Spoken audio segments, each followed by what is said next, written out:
मैं घनश्याम सिंह डरसेना, सहायक प्राध्यापक गणित, शासकीय नागरिक कल्याण महाविद्यालय नंदिनी नगर। आज हम बीएससी भाग 1 पेपर फर्स्ट यूनिट 3 के अंतर्गत समूह के अवयव की कोटि से संबंधित प्रमेय का अध्ययन करेंगे।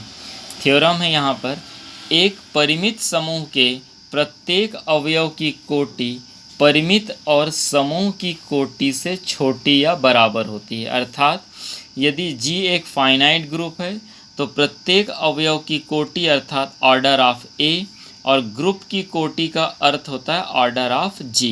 तो यहाँ पर आपको प्रूफ करना है कि ऑर्डर ऑफ A जो है वो less than or equal to होता है ऑर्डर ऑफ G से।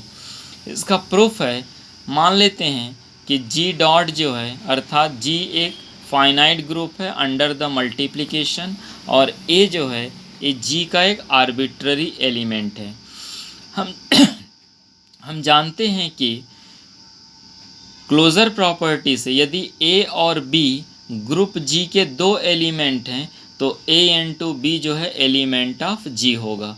क्योंकि हमने एक ही एलिमेंट A सपोज किया तो अगर इसको एक बार रिपीट कर दें तो A is an element of G imply करेगा A into A is an element of G, that means A square. अर्थात A के जितने भी पॉजिटिव पावर्स होंगे A square, A cube, A to the power 4 and so on, ये सभी जो है वो G के एलिमेंट हो जाएंगे। आपको दिया गया जो ग्रुप है, गिवन जो ग्रुप है, ये फाइनाइट ग्रुप है अर्थात यहाँ पर अवयवों की संख्या परिमित होगी।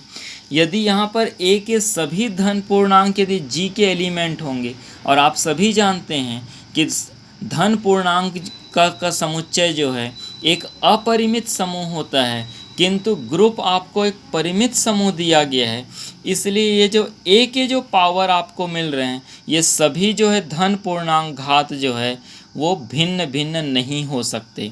अर्थात A के दो भिन्न भिन्न पूर्णांक घातें जो है आपस में बराबर होंगी।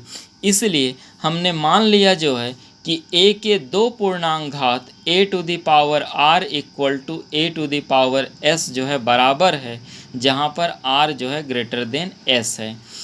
चूँकि A to the power S group G का एलिमेंट है, इसलिए A to the power minus S भी ग्रुप G का एलिमेंट होगा। तो बोथ साइड हमने A to the power minus S से मल्टीप्लाई कर दिया तो आपको मिल गया लेफ्ट साइड में A to the power R minus S बराबर A to the power 0। That means A to the power 0 मतलब आइडेंटिटी एलिमेंट। चूँकि R ग्रेटर देन S है मतलब ये M एक पॉजिटिव इंटीजर है, इसलिए A टू दी, हमने इसको M मान लिया डिफरेंस को, तो A to the power M equal to E होगा। अतः एक धन पूर्णांक M का अस्तित्व इस प्रकार है कि A to the power M equal to E। हम जानते हैं कि प्रत्येक धन पूर्णांकों का समुच्चय एक न्यूनतम सदस्य रखता है। तो मान लेते हैं एक न्यूनतम धन पूर्णांक स्मॉल n है, तो यहाँ मिल जाएगा आपको A to the power n equal to E। That means इससे प्रूफ हो गया कि ऑर्डर ऑफ A एक परिमित समुच्चय है, एक परिमित है। अब हम सिद्ध करेंगे कि ऑर्डर ऑफ A जो है वो less than or equal to order of G है। तो यहाँ हम कंट्राडिक्टरी प्रिंसिपल का यूज़ करेंगे। हम सपोज कर लेंगे कि ऑर्डर ऑफ A की वैल्यू n है, लेकिन n की वैल्यू जो है वो ऑर्डर ऑफ G से ग्रेटर देन, मतलब ठीक विपरीत हम मान लेंगे। तो यदि n जो है ऑर्डर ऑफ G से ग्रेटर देन होंगे और order of A equal to n होंगे, तो G के जो एलिमेंट होंगे A स्क्वायर से लेकर के A to the power n तक जाएगा। यहाँ पर A के कोई भी दो पूर्णांक घात बराबर नहीं होंगे, लेकिन इसको प्रूफ करने के लिए कि यहाँ कोई भी दो पूर्णांक घात बराबर नहीं है, इसको प्रूफ करने के लिए हमने मान लिया कि इफ़ पॉसिबल कि इसके दो पूर्णांक घात बराबर हैं।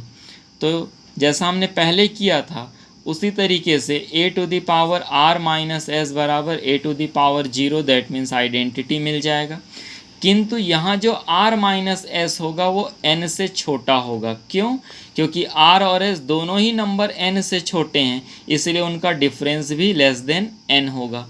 इस तरीके से ऑर्डर ऑफ ए की वैल्यू जो है एक ऐसा धन पूर्णांक मिल गया जिसकी वैल्यू n से छोटी हो गई, जो कि संभव नहीं है। अर्थात A square A cube A to the power n जो है के सभी पूर्णांक घात जो है भिन्न भिन्न हैं, अर्थात ये सभी अवयव भिन्न भिन्न हैं, अर्थात n greater than order of G संभव नहीं है। इसलिए order of A less than or equal to order of G होगा।